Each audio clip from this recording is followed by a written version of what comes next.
De eso se trata el capítulo 13 del libro de Apocalipsis. Uno de los temas de la escatología o la doctrina de las últimas cosas, de los que más llama la atención de las personas, es el tema del anticristo, o lo que tiene que ver con la bestia, el 666. Pero ¿quién o qué es el anticristo? ¿Es una persona? Si es una persona del pasado o es una persona que solo esperamos en el futuro? ¿Es un sistema? ¿Es un gobierno? ¿Es un movimiento que se opone a Cristo? Porque las opiniones a lo largo de la historia han sido muchas. Nerón, Napoleón, Hitler, Mussolini, Gorbachev, Reagan, Saddam Hussein.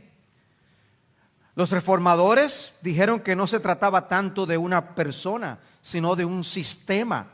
Y decían que el sistema papal era el anticristo. Así lo dijeron Wycliffe, Juan Hus, Lutero, Calvino y otros. Los puritanos, por su lado, plasmaron esa creencia incluso en las confesiones de fe. Y la misma Confesión Bautista de 1689 dice: no puede el Papa de Roma ser cabeza de ella, la Iglesia, en ningún sentido, sino que él es aquel anticristo, aquel hombre de pecado e hijo de perdición que se ensalza en la Iglesia contra Cristo y contra todo lo que se llama Dios, a quien el Señor destruirá con el resplandor de su venida. ¿Cuál de ellos tiene razón? Yo les quiero decir de antemano que yo creo que todos tienen algo de verdad. Y más adelante veremos por qué. Pero ¿quién o qué es el anticristo? Y yo quisiera tomarme unos minutos en la introducción, una introducción un poco fuera de lo común, simplemente para hablar acerca de esa figura, el anticristo, antes de nosotros considerar Apocalipsis capítulo 13. Porque si podemos tener una comprensión de la enseñanza general de las Escrituras sobre el tema, creo que podremos interpretar más fácilmente o mejor el resto del capítulo, la historia que tenemos aquí en este capítulo. El término no aparece como tal, anticristo, en el libro de Apocalipsis. Sin embargo, es el mismo apóstol Juan que habla de este término, usa este término en sus epístolas. Y la forma en que él utiliza el término arroja luz en un tema importante como este.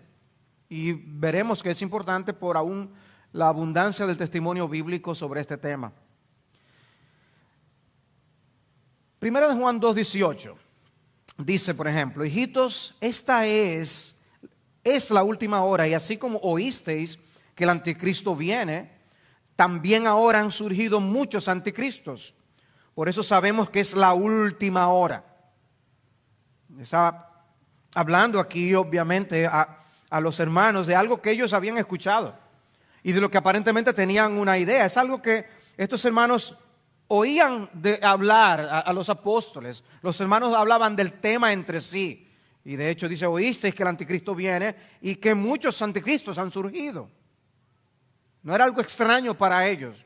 También habla de la última hora, de algo que es del último tiempo, la última etapa en la historia de la redención. Y que este tema es una marca de ese periodo. Han surgido muchos anticristos. O sea, no es aparentemente uno, son muchos. Luego en el capítulo 2, versículo 22 dice: ¿quién es el mentiroso? Sino el que niega que Jesús es el Cristo. Este es el anticristo, el que niega al Padre y al Hijo. Y aquí Juan identifica al anticristo como alguien que niega a Dios el Padre y a Dios el Hijo. Y en la historia de la iglesia muchos han caído en esa categoría. Personas que hacen una oposición a Dios, a Cristo y a la sana doctrina. Y dice: ese es el anticristo. De manera que si hay una marca en el anticristo, es una oposición a la verdad de Dios, a Dios y a su verdad, a Cristo y su mensaje. Las falsas doctrinas no son el fruto de meros errores intelectuales. Lo que nosotros encontramos en la palabra de Dios es que hay una participación directa de las fuerzas del mal en la diseminación de las herejías. No es algo que simplemente se le ocurrió a alguien aquí o allá. El diablo no es indiferente a los contenidos que el hombre pone en sus mentes.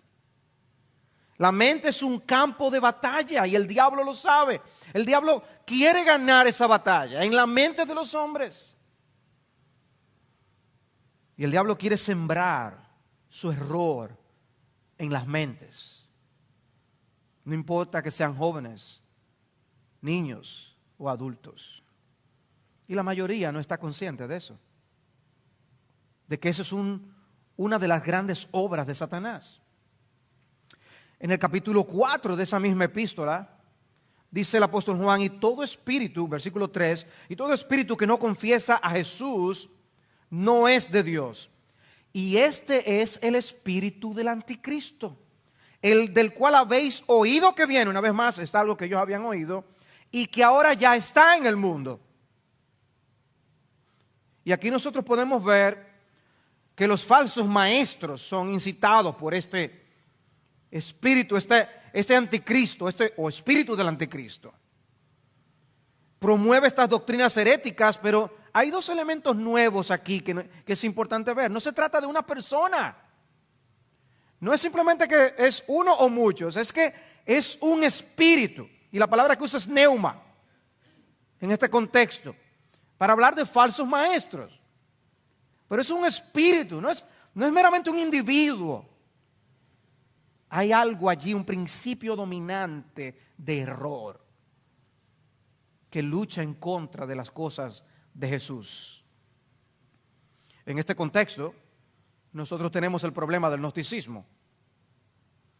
Ese gnosticismo no fue simplemente el origen de la curiosidad de un hombre.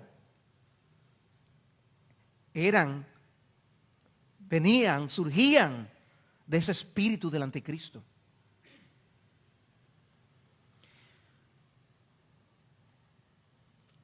Y tenemos en el contexto la labor del Espíritu Santo. En ese mismo contexto de la primera epístola de Juan, que es la unción del Santo que está en nosotros y que nos guía a la verdad, ¿recuerdan? Y hay un contraste con el Espíritu Santo, esa unción del Santo, y el espíritu del anticristo que conduce al error. Necesitamos la iluminación del Espíritu de Dios para conservarnos en la verdad. Porque las acechanzas del maligno y en la diseminación del error son muy peligrosas. Pero lo segundo que quiero señalar de este versículo, además de eso, de que es algo del espíritu, es que Juan dice que el espíritu del anticristo ya estaba en operación en esos días de Juan. ¿Lo observaron? Este es el espíritu del anticristo del cual he oído que viene y que ahora ya está en el mundo. En ese sentido, la actividad del anticristo está en operación desde los tiempos apostólicos. Pero habrá una intensificación de esa actividad creciente a medida que avanza la historia de la redención. Y es tanto así que se habla de un anticristo final, un representante de ese sistema antidios que estará bajo el control de Satanás de una forma especial. En su segunda epístola, en el versículo 7, el apóstol Juan dice: pues muchos engañadores han salido al mundo que no confiesan que Jesucristo ha venido en carne. Ese es el engañador y el anticristo. ¿Y qué quiero señalar de este versículo? La relación entre el engaño espiritual y el anticristo. Lo veremos también cuando veamos los versículos de Apocalipsis 13. La relación que hay entre el engaño y el anticristo. Pero ven los diferentes énfasis de Juan cuando él habla del anticristo. Me identifico con la manera en que lo expresa y lo resume un diccionario de teología. En su acápite sobre el anticristo dice: De manera más general, el anticristo ha sido visto como un principio de oposición malvada contra Cristo que no está relacionado a una era en particular, sino que existe a lo largo de la historia y se manifiesta en forma de individuos y movimientos que se oponen a Dios y engañan o persiguen a su pueblo. O sea, no es simplemente una persona. Pueden ser muchas personas, muchos movimientos, y que se oponen a Cristo y buscan engañar al pueblo de Cristo. Y a mi entender, el énfasis general del Nuevo Testamento no está por eso tanto en individuos como en el sistema de oposición a Cristo dirigido por el diablo, indiscutiblemente, y en el que él usa individuos para llevar a cabo su agenda, y que al final, antes de su regreso, habrá una manifestación más evidente de esto con el hombre de pecado, que nos menciona Pablo en 2 Tesalonicenses, que veremos ahora. El hombre de pecado es una persona y un principio de oposición, representado por diferentes personas e instituciones en diferentes épocas. Recordemos que los capítulos 2 y 13 de Apocalipsis, como señalábamos la vez anterior, nos muestran un ambiente de guerra, un ambiente de batalla en el que vive el pueblo de Dios. Y el capítulo 13 lo que hace es continuar ese ambiente de batalla que nosotros estuvimos estudiando. Y la iglesia lleva adelante el reino de Dios y el evangelio en medio de gran oposición, en medio de un conflicto espiritual de grandes proporciones. Y eso será así durante toda la época de la iglesia, aunque muy probablemente con ese incremento al final. 2 Tesalonicenses 2.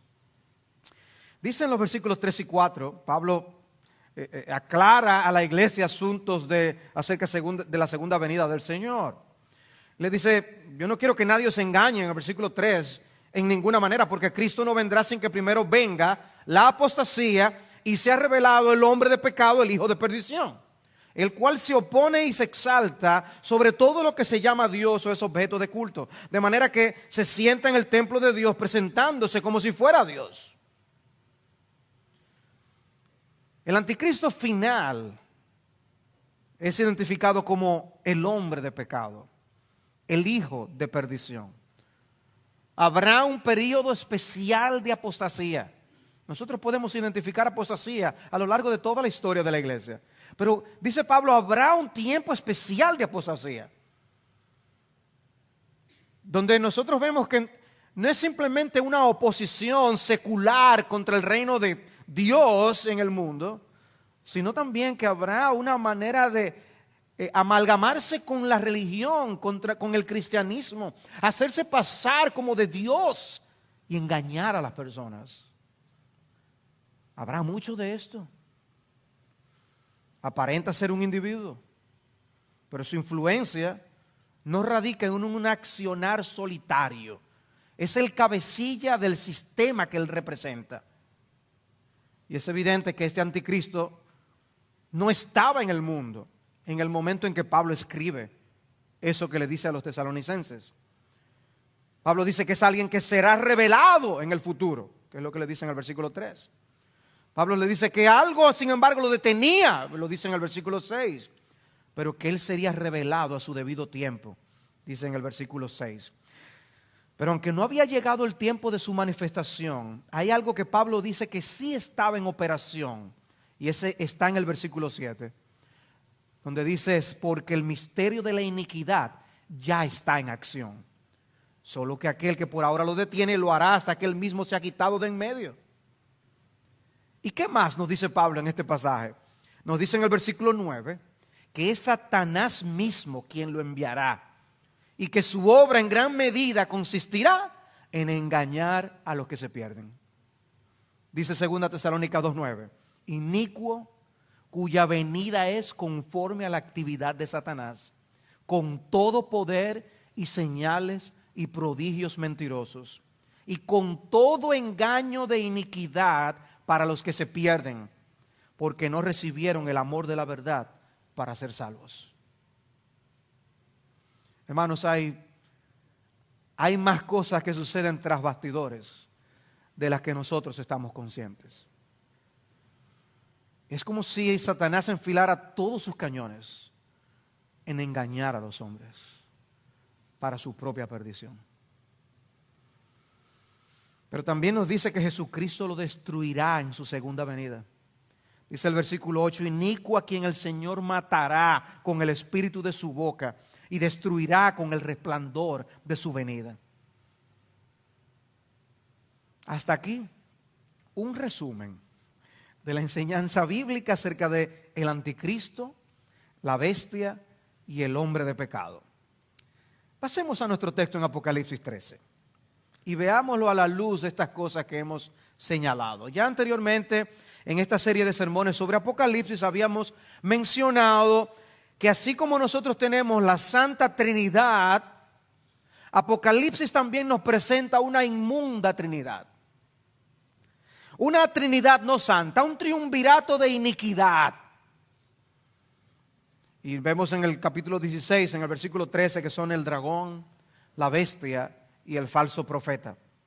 El capítulo 12 destacó el rol del dragón, Satanás. El capítulo 13 destaca el rol de dos bestias. Bestias que alguien ha identificado como los matones del dragón.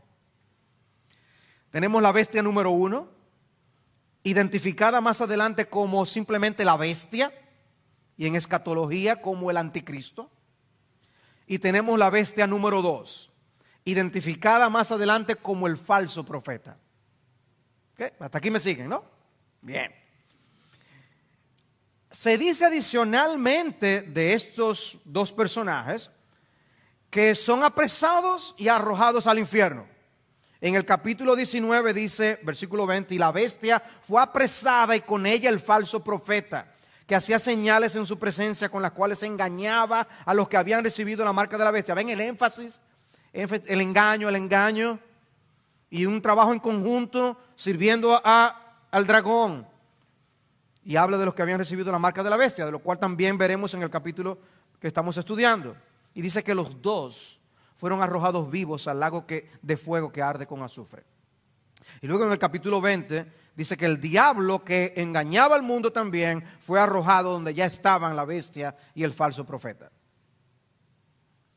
Bien, bestia número 1, la bestia del mar. La bestia del mar, eso está en los primeros 10 versículos. Dicen los primeros 2 versículos, el dragón se paró sobre la arena del mar y vi que subía del mar una bestia que tenía 10 cuernos y 7 cabezas. En sus cuernos había 10 diademas y en sus cabezas había nombres blasfemos. La bestia que vi era semejante a un leopardo, sus pies eran como los de un oso y su boca como la boca de un león. Y el dragón le dio su poder, su trono y gran autoridad. La forma en que inicia el capítulo nos puede traer a la memoria Daniel capítulo 7, donde nosotros leemos de 4 bestias enormes que también suben del mar. Además son bestias que se asemejan a animales, como tenemos esta referencia aquí en Apocalipsis capítulo 13. Son animales como el león, el oso y el leopardo. Dice Sam Storms, mientras las 4 bestias de Daniel 7 representan 4 imperios mundiales históricamente sucesivos, la bestia del mar de Apocalipsis 13 es una combinación creativa de Juan con todas ellas. Todas las características malignas de esos 4 reinos están encarnados en la bestia del mar, que viene a ser el agente principal de Satanás en la persecución del pueblo de Dios. El punto parece ser que la bestia de Apocalipsis 13 es primariamente corporativa en su naturaleza antes que personal. Por eso las bestias de Daniel representan reinos, tronos. Lo que estamos hablando en Apocalipsis 13 no es simplemente un individuo aquí o allá. Estamos también hablando de poderes. Estamos hablando de influencias mundiales. Y yo creo que tanto en Daniel como aquí, la referencia es a poderes de importancia mundial. Por eso se habla de una bestia que tiene poder, trono y autoridad. Y no necesariamente son poderes marcados porque buscan el bien de sus gobernados. Los aplastan, y les hacen daño. Y ese concepto de bestia nos dice algo, ¿no? ¿Por qué una bestia? Esta bestia que sube del mar simboliza el poder perseguidor de Satanás, incorporado en todas las naciones y gobiernos del mundo a lo largo de toda la historia. Como dice Hendrickson, dominio mundial dirigido contra el pueblo de Dios, donde quiera y siempre que aparezca en la historia. Esa es la bestia. O sea que no es un individuo aquí o allá. Tiene muchas manifestaciones en diversos lugares del mundo. Y él dice, esta bestia toma diferentes formas, tiene 7 cabezas. Ahora es Babilonia la antigua, después Asiria, luego Babilonia la nueva, Medo-Persia, Macedonia, Roma, etc. Pero aunque las formas difieren, la esencia permanece, el gobierno mundano dirigido contra la iglesia. Eso es lo que tenemos en esta bestia dominante. Y luego, Storms de nuevo, y esto es importante, la bestia es un símbolo transcultural y transtemporal. Pasa las barreras de las culturas y pasa las barreras del tiempo. Trabajó antes, trabaja ahora y seguirá trabajando. Joel Vicky, por su lado, dice que las dos bestias representan a los poderes terrenales que el diablo emplea para lograr sus propósitos. Eso es un asunto diabólico. ¿Qué estoy diciendo? Hermanos, estoy diciendo que detrás de cosas en las que nosotros simplemente escuchamos a un filósofo aquí y allá, a una institución educativa allá, a un senado de un país aquí, a una institución como Planned Parenthood y todas las demás, hay una agenda. Ustedes siempre han oído hablar, hay alguna agenda. Es la agenda del diablo. El diablo disemina esas cosas, esas ideas, esas filosofías. Ha usado filósofos aquí y allá, personas que se introducen en las universidades, que instruyen a los jóvenes y les ponen a hacer tantas cosas. Leí esta semana el testimonio de Michael Haykin, un hermano que ha escrito buenos libros sobre el tema de la historia de la iglesia normalmente. Pero él dice, cuando yo llegué a la universidad, escuchando a mis profesores y leyendo a Marx, yo me convertí en un comunista. Dice, yo estaba en la universidad, yo era un comunista. Y luego daba el testimonio de cómo Dios lo alcanzó y Dios lo transformó su mente, le arrebató todas esas ideas que habían sido sembradas por el diablo en su corazón y lo convirtió en el siervo de Dios que es hoy. Ese es el milagro que Dios hace.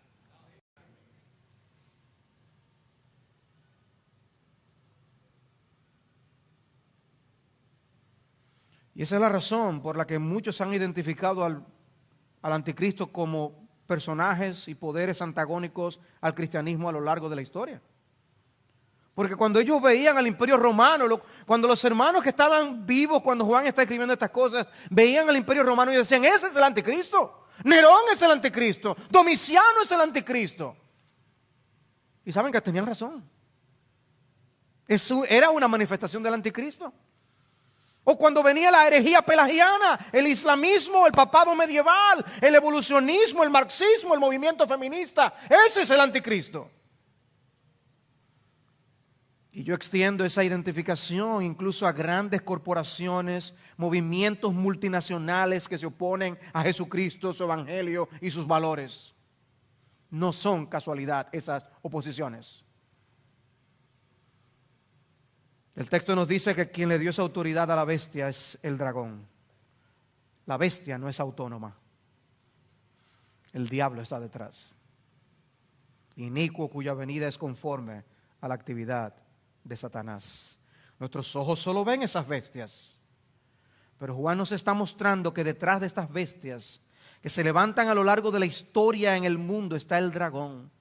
Personas y movimientos con gran autoridad y poder, que alguien se los dio. La serpiente antigua está más activa cuando menos la podemos distinguir. Y no sabemos quién es que está diciendo. Escuchamos al sabio hablando en un video en YouTube Y la gente dice, oh, cuánta sabiduría. No es solamente hombre y mujer. Ahora hay muchas opciones. Y una línea aérea como United y otras que le siguen después y otras instituciones ya están considerando que cuando usted vaya a comprar un ticket, usted tiene un lugar para usted escoger cuál es su sexo. Antes usted compraba, ¿verdad? Y decía hombre o mujer, ya. Ahora la gente va a poder tener un rango de acción. Todas las opciones, lo que tú te consideres ahí. Ahora, el mes que viene puedes comprar otro ticket y usar otra casilla, porque es lo que tú te consideras en ese momento. ¿Ustedes creen que eso ocurre si no es porque muchos ya han comprado esa idea y se entregan de todo corazón y están dispuestos a vender sus conciencias con tal de hacer más dinero y no tirarse en contra a la opinión pública? Porque viven de hacer películas, pero la gente teme que alguien haga oposición o vaya en contra de la opinión de esos actores y esas actrices cuando dicen algo. ¿O no fue el pulso de la NBA que ellos pudieron, el pulso de la NBA que pudo tumbar los ideales en Carolina del Norte, cuando ellos, si querían tener realmente el juego de estrellas de la NBA, tenían que admitir el hecho de la ideología de género? Destumbaron el pulso. Y así en montones de ejemplos. No solamente en los Estados Unidos, Europa hasta la tambora, Canadá, Suramérica y quién sabe qué más. Pero ¿quién está detrás? El dragón. El dragón está detrás. Dice el versículo 3, y vi una de sus cabezas como herida de muerte, pero su herida mortal fue sanada. Y la tierra entera se maravilló y seguía tras la bestia. Es una descripción extraña, un texto extraño. Una de estas cabezas dice que fue como herida de muerte.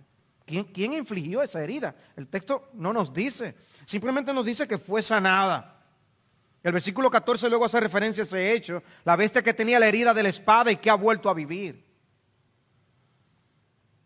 Y aquí se nos dice que fue una herida de espada, en el versículo 14. ¿Quién infligió esa herida?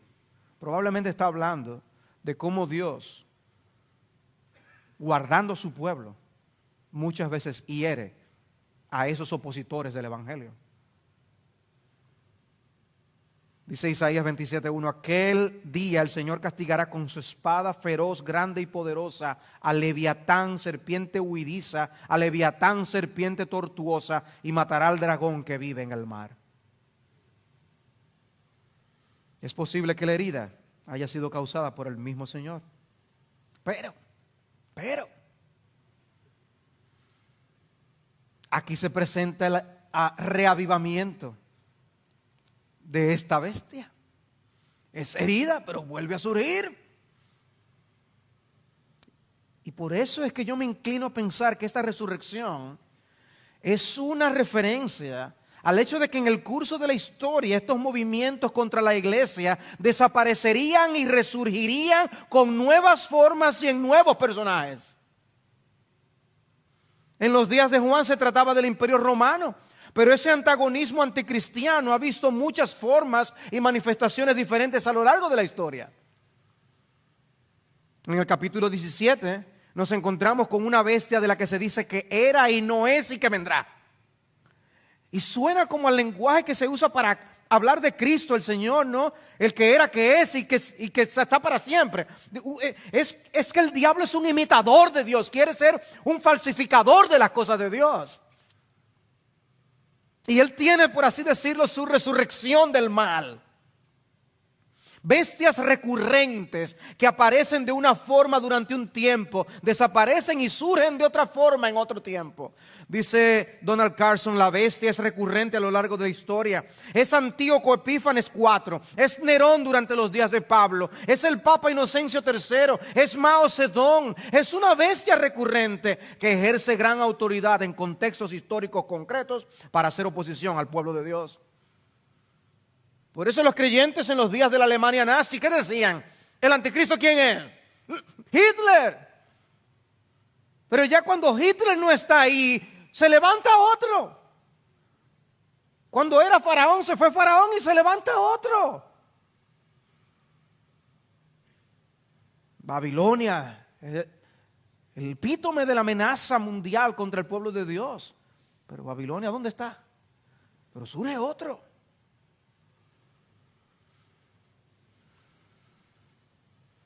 El libro de Apocalipsis no sería útil únicamente para los creyentes que estuvieran vivos cuando Cristo regresara. También era extremadamente necesario para los creyentes de los días de Juan. Ellos no tenían ninguna dificultad en ver como la bestia al imperio que los oprimía y perseguía. Y por eso se ha estudiado que los hermanos consideraban como el anticristo era Nerón. Porque eso es lo que ellos estaban viendo. Pero después fue Domiciano. La enseñanza de estos capítulos, hermanos, era para ellos. No solamente para los que estén justo antes de que Cristo vuelva. Y Juan estaba exiliado en una isla, recordemos. Tristemente, esta herida de la bestia ha sido interpretada de manera literal, sin tomar en cuenta la naturaleza literaria de Apocalipsis, conduciendo a un sinnúmero de conjeturas sobre individuos que han sido heridos y que se han recuperado. Por eso el caso de Ronald Wilson Reagan, por dar un ejemplo. Y de paso, ¿saben cuántas letras tienen los nombres de Reagan? 666. Y ellos llegan a sus conclusiones. Dice el versículo 4, y adoraron al dragón, porque había dado autoridad a la bestia, y adoraron a la bestia, diciendo, ¿quién es semejante a la bestia? ¿Y quién puede luchar contra ella?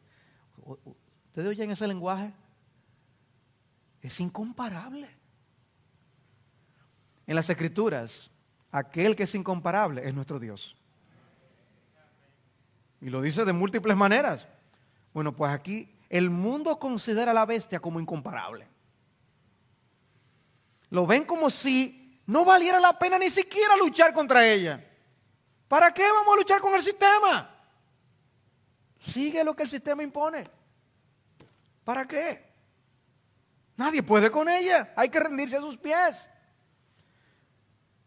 De manera que me parece una referencia a la docilidad del mundo ante las diferentes corrientes que el maligno disemina en el mundo.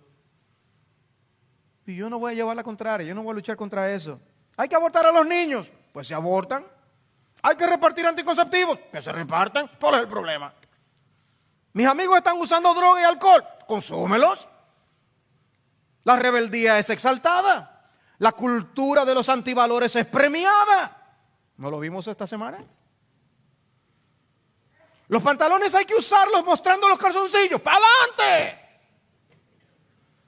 Pongamos todas las reglas al revés y el mundo de cabeza, que así se disfruta mejor.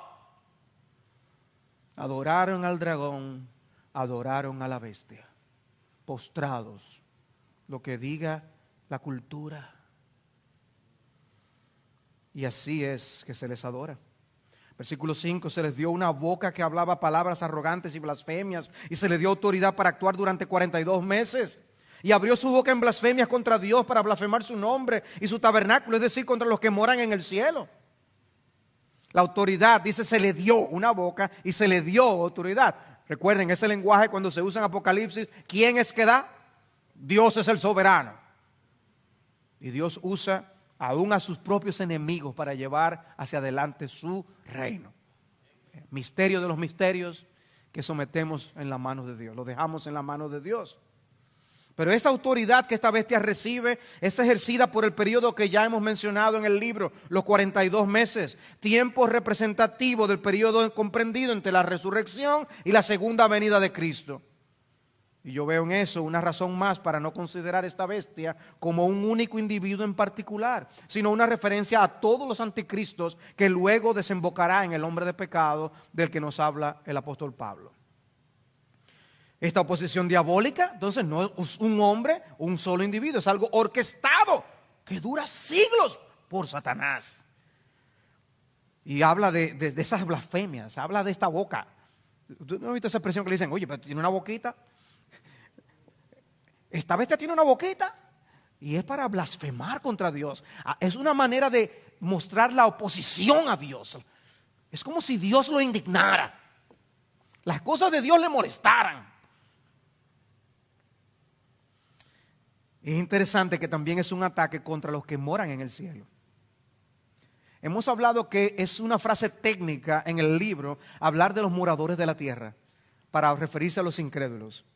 Bueno, pues los creyentes son descritos como los ciudadanos del cielo, los que moran en el cielo. Y es un contraste en este contexto. Por un lado están los que son de esta tierra y por el otro lado los ciudadanos del cielo. Y también hay un paralelismo más con Daniel 7 que les mencionaba anteriormente. Y es que dice Daniel 7:8, mientras yo contemplaba los cuernos, aquí otro cuerno, uno pequeño, surgió entre ellos. Y dice, y aquí este cuerno tenía ojos como los ojos de un hombre y una boca que hablaba con mucha arrogancia. Es el mismo contexto, ¿ven? Juan está tomando prestada frases del profeta Daniel. Y dice el versículo 7 de Apocalipsis 13, se le concedió hacer guerra contra los santos y vencerlos. Una idea que ya habíamos visto anteriormente. Y se le dio autoridad sobre toda tribu, pueblo, lengua y nación. Cristo quiere alcanzar gente de toda tribu, lengua y nación. El diablo también. El diablo también. Cristo quiere que nos involucremos en las misiones.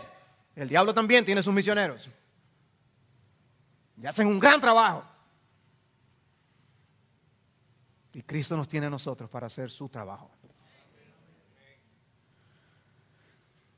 De manera que recuerdan esa guerra del capítulo 12 que vimos, esta bestia desempeña un rol importante en su antagonismo contra el Dios del cielo. Pero esta bestia será objeto de adoración. Dice el versículo 8, y la adorarán todos los que moran en la tierra. Miren el contraste, los que moran en la tierra, cuyos nombres no han sido escritos desde la fundación del mundo en el libro de la vida del Cordero que fue inmolado. Observen la inclusividad y la extensión de esa adoración. La adorarán todos los que moran en la tierra. Wow.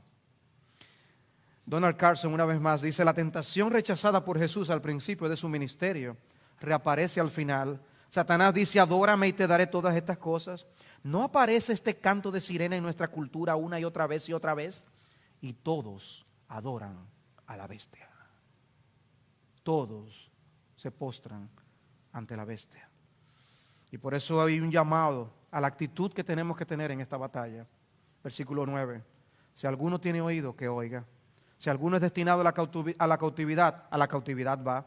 Si alguno ha de morir a espada ha de morir. Aquí está la perseverancia y la fe de los santos. Aquí tenemos la actitud que nosotros como hijos de Dios tenemos que tener en esta guerra. Pase lo que pase, seguiremos fieles al Señor, firmes en el Señor. Hermanos, es una exhortación ante la descripción tan terrible de esta batalla. El dragón del capítulo 12, las dos bestias del capítulo 13. Ustedes manténganse firmes. La batalla es del Señor, como cantábamos, y nosotros ganamos con Él. Ese versículo 10 es una paráfrasis de Jeremías 15:2. Y será que cuando te digan ¿a dónde iremos? Les responderás, así dice el Señor, los destinados para la muerte a la muerte, los destinados para la espada a la espada, los destinados para el hambre al hambre y los destinados para el cautiverio al cautiverio. Lo que Dios tenga para nosotros, que se haga su voluntad. De manera que en esta guerra espiritual habrá sufrimiento, habrá mucho sufrimiento, pero nada debe apartarnos de la sincera fidelidad a Jesucristo. Cristo, hermanos, no nos está vendiendo una idea de que no hay peligros. Recuerden, os envío como a ovejas en medio de lobos.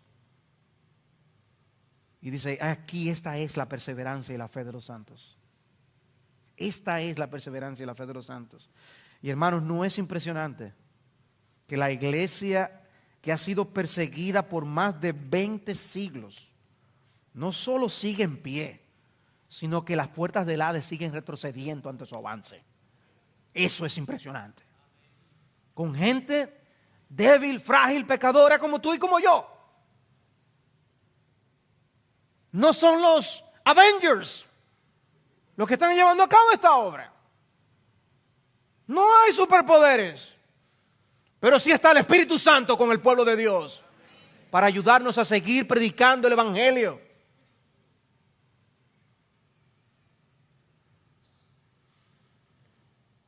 Decía alguien, aplastar a la iglesia es como golpear el átomo. Se libera energía divina de alta calidad en grandes cantidades y con efectos milagrosos. Lo vemos en el libro de los Hechos y lo seguimos viendo a través de la historia de la iglesia. Y hoy se vive eso en los países donde hay persecución al pueblo de Dios. Y otro autor, David Thomas, decía, el viento de la persecución con frecuencia aviva el fuego de la antorcha de la verdad. Pero tenemos una segunda bestia que ver. Yo quisiera sacárselas enjauladas, pero lo que nos describe Apocalipsis no es así. De hecho, parece una bestia mansa. Parece una bestia mansa. También con respecto a la bestia número 2, a partir del versículo 11, ha habido muchos intentos por identificarla con algún personaje o grupo de la historia. La Biblia de Estudio de Herencia Reformada dice lo siguiente de esta bestia. La primera bestia es el anticristo real o político, real de realeza. Y la segunda es el anticristo sacerdotal o profético. Hendrickson, por su lado, dice, el capítulo 13 nos muestra los agentes o instrumentos usados por el dragón en su ataque contra la iglesia. Se describen dos bestias. La primera es un monstruo indescriptiblemente horrible. La segunda parece inocua y por esto es aún más peligrosa que la primera. Parece mansa, pero seríamos mensos si no nos cuidamos. Dice, la primera bestia sube del mar, la segunda sube de la tierra. La primera es la mano de Satanás, la segunda es la mente del diablo. La primera representa el poder perseguidor de Satanás operando en y por medio de las naciones de este mundo y sus gobiernos. La segunda simboliza las religiones y filosofías falsas de este mundo.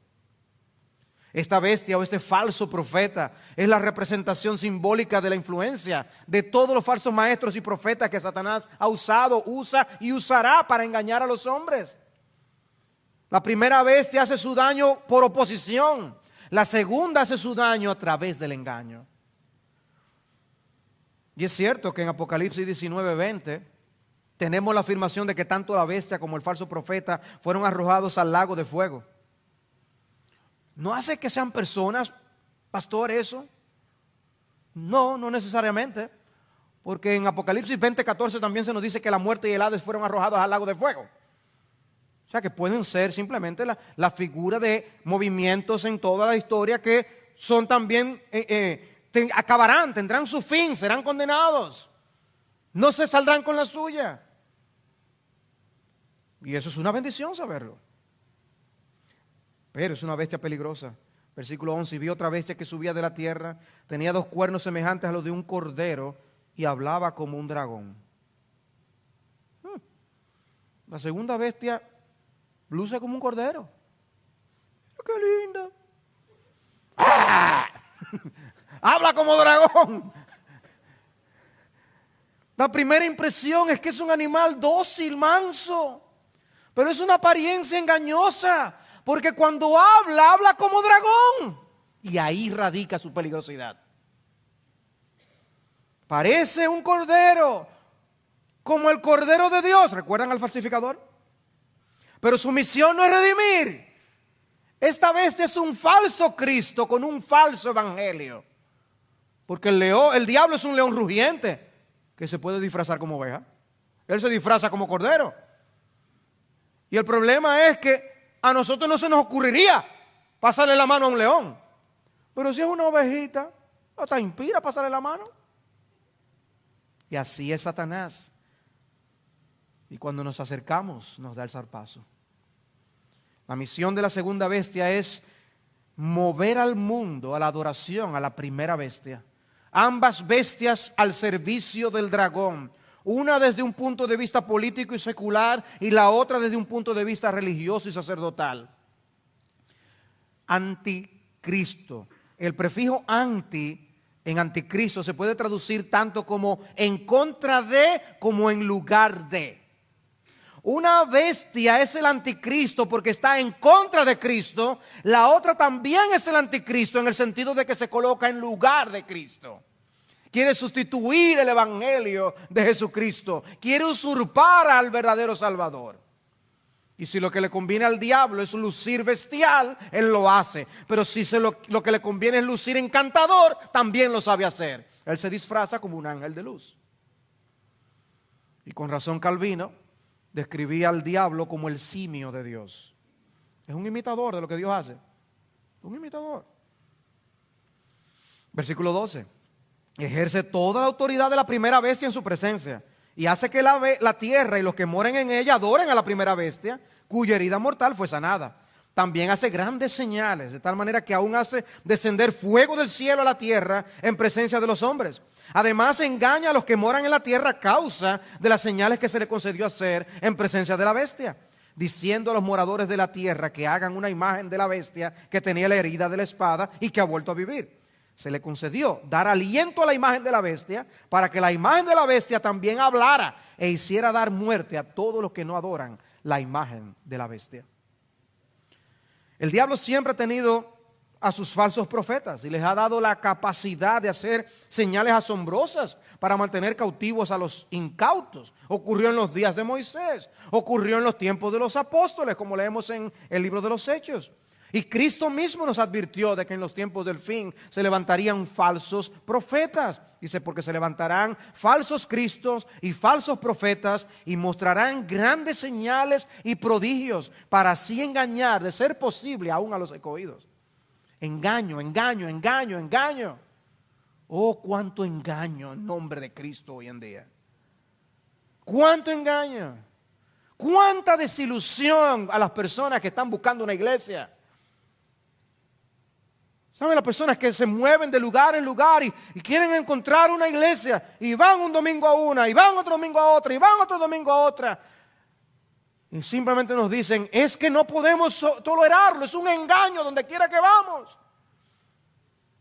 Esa es la obra del falso profeta. Cristo lo advirtió. Poder, señales y prodigios mentirosos. El diablo se opondrá a todo lo que quiera, lo que signifique huele a obedecer a Dios y su palabra. Tratará de apartar el corazón de los hombres. Y dice el versículo 16, y hace que a todos, pequeños y grandes, ricos y pobres, libres y esclavos, se les dé una marca en la mano derecha o en la frente, y que nadie pueda comprar ni vender, sino el que tenga la marca, el nombre de la bestia o el número de su nombre. Es interesante. Dice, abarca todo tipo de personas. Y dice, habla de la mano derecha y habla de la frente. Resulta que en la palabra de Dios, la exhortación que Dios le daba a su pueblo, recuerdan, era guardar la palabra en su frente y en sus manos. Y el diablo en su falsificación le pone un sello de pertenencia a los suyos en la frente y en la mano. Dios tiene su sello, Satanás tiene su marca, porque definitivamente hay una diferencia entre un hijo de Dios y el que no lo es. Uno es de Dios, el otro es del diablo. ¿Podemos, hermanos, buscar una forma más elegante de decirlo? Pero esa es la verdad. Nosotros éramos hijos del diablo. Y si no es por la misericordia de Dios, lo hubiéramos seguido siendo. El sólido fundamento de Dios permanece firme, teniendo este sello. El Señor conoce a los que son suyos. Dios marca a los suyos. Pero ¿saben qué? Aparentemente Satanás también. Él conoce a los suyos. Es un pensamiento terrible. La gente no lo sabe. Pero el diablo lo señala y dice, ese es mío. Ese es de los míos. Por eso decimos que no hay ningún hombre absolutamente independiente. Porque el hombre o es siervo de Dios o es siervo del diablo. No hay término medio en las Escrituras. Pero no pensemos que está hablándose aquí de una marca literal. Eso es simbólico lo que está hablándose aquí. No se trata de un código de barras ni de un chip que se introducirá en la piel de los hombres. Y así como el sello que nosotros vimos en el capítulo 7 es un símbolo de propiedad y protección, la garantía de que somos de Dios y seremos protegidos por Dios, así esta marca de la bestia significa que los incrédulos pertenecen al maligno. Aquellos que son leales al maligno están marcados. Oh, amados hermanos, tú y yo teníamos esa marca. Y así como resulta difícil a las personas borrarse los tatuajes que se hacen, pero hay gente que con máquinas lo hacen, Cristo, con su poder y su sangre, quitó la marca de que teníamos de la bestia y nos puso su sello de propiedad. ¡Gloria a Dios! No pertenecemos ya más a ese ser maligno. Cristo nos salvó. Somos de Cristo. Eres de Cristo. Vive como un hijo de Cristo, un hijo de Dios. Pero hermanos, sigamos predicando el evangelio de Jesucristo. Porque Cristo puede seguir quitando sellos y marcas del diablo para poner el suyo en hombres y mujeres a nuestro alrededor.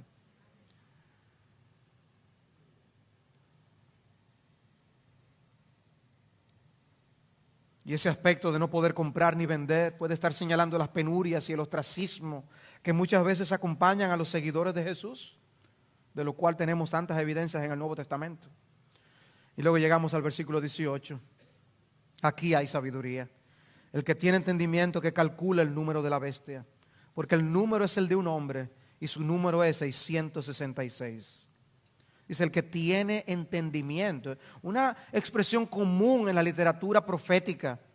La escatología bíblica tiene que ser práctica. El que tenga entendimiento, esto es para aplicarlo. No debe ser un simple ejercicio de especulación, como muchos han convertido la escatología. En Daniel capítulo 12, versículo 10 dice, muchos serán purificados, emblanquecidos y refinados. Los impíos procederán impíamente y ninguno de los impíos comprenderá, pero los entendidos comprenderán.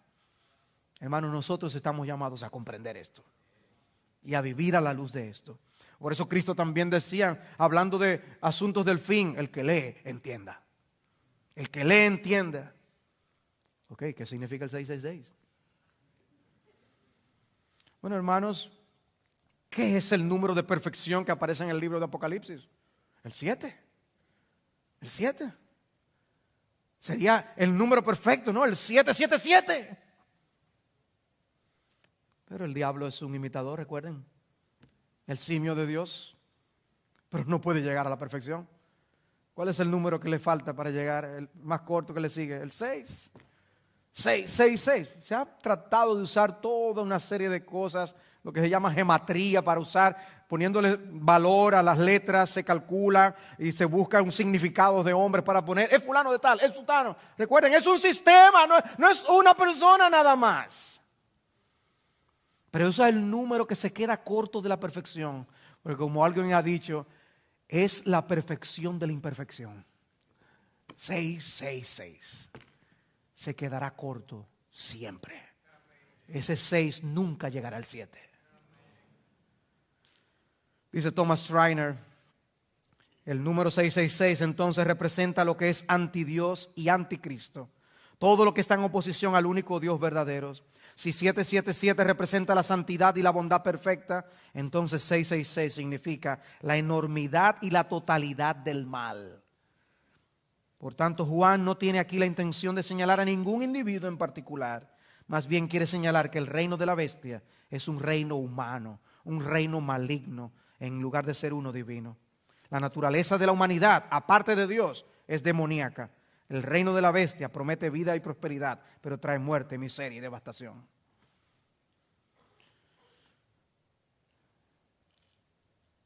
Se dice que Juan Sebastián Bach en su casa tenían una forma inusual de levantarse. Músico, yo no sé cuál es la costumbre que tendrá Alberto en su casa. Pero dice que los hijos de Juan Sebastián Bach se levantaban y tocaban en el piano algunas notas, algunas piezas y dejaban el último acorde sin tocar. Entonces el papá se levantaba y terminaba de tocar el acorde.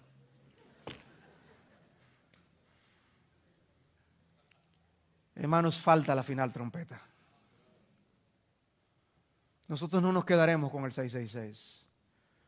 Cristo llevará a plenitud lo que Él nos prometió. Todas las promesas del diablo se quedarán cortas. Todos los reinos que Él le promete a los hombres. Y hermanos, de lo que hemos visto, calculen si quieren y echen número. La cantidad de gente que ha llegado a cosas que ha llegado a hacer con el poder que el diablo le ha otorgado. Pero nunca les dará el reino de Dios. La bendición y la dicha eterna de la que escuchamos predicar esta mañana. Yo no podía evitar pensar en Apocalipsis 13 cuando escuchaba el sermón de esta mañana. Y así la referencia del Salmo 1 y del Salmo 2. Si el Salmo 2 nos habla del Mesías del Señor, el ungido de Dios, el diablo tiene su anticristo. Y si el Salmo 1 nos habla de la palabra de Dios, la bendición que alimenta a su pueblo, el falso profeta disemina el engaño para arrebatar la verdad de las personas. Oh, qué bendición tenemos nosotros en Jesucristo y en la palabra de Dios.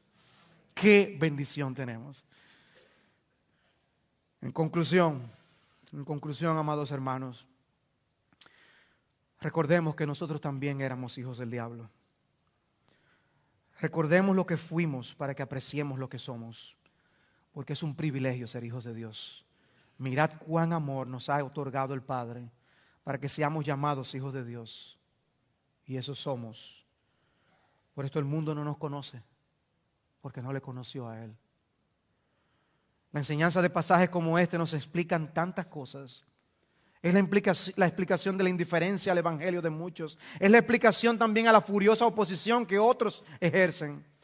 Es la indiferencia y la oposición de pecadores que están en la misma posición que tú y yo tuvimos. Pero hay algo más.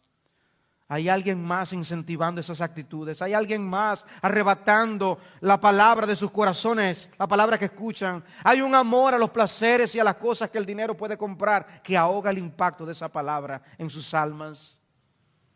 Y ante esas explicaciones tengamos paciencia y sigamos predicando el evangelio.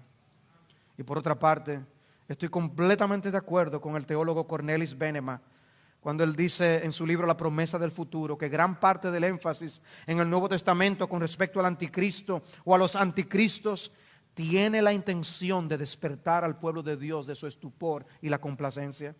Esta enseñanza procura advertir a la iglesia para que no sea engañada. No todos los que llevan el nombre de Cristo son realmente sus siervos. Cristo dijo: cuidado de los falsos profetas que vienen a vosotros con vestido de ovejas, pero por dentro son lobos rapaces. Pidamos al Señor discernimiento para no ser arrastrados por todo viento de doctrina. Y aunque venga como reformado, porque muchos reformados realmente están deformados, tengamos cuidado. Dice un autor: mientras más verdad contenga el error, más peligroso es.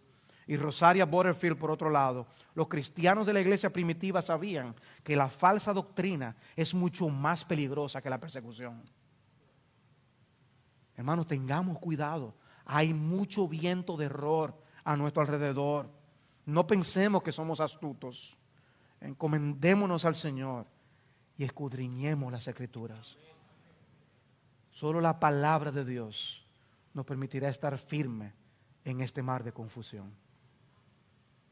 Sí, hay una bestia que es el anticristo.